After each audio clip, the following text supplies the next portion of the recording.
So I decided to be a nerd and do some math calculating. So I took Luza's damage, which is 160,000, and take his strengthening amount, which is 100%, and then I get the 320 damage, 320,000 damage.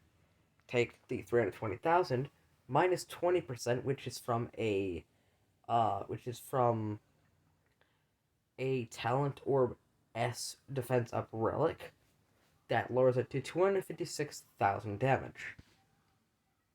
Actually, maybe that's not for that. Hold up. Okay, anyways, if it is, take 256,000 minus 15%, which is from a level 20 Curse Blast base foundation, which is completely maxed out. 217,000 damage. Take that minus 15% from the from that's from the talent orb. 320 minus 20% is from maxed out defense up on Balrog. So take the minus 15, that's from the talent orb, bringing it down to 184,960. Take that, minus 50%, which is Nala's weaken. That's 92,000 damage.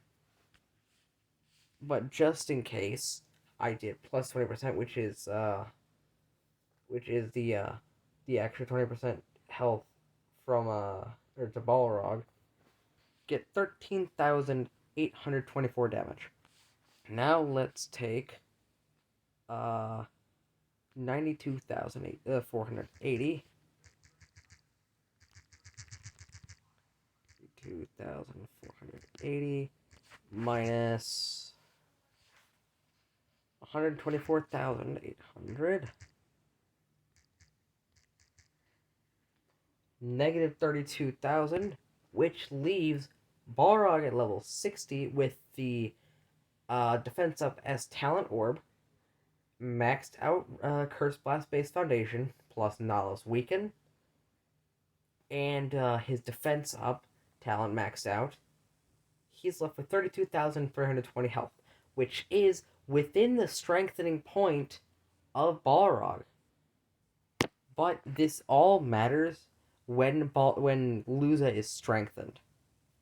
If it's not strengthened, then we just take everything we just did, except just base damage.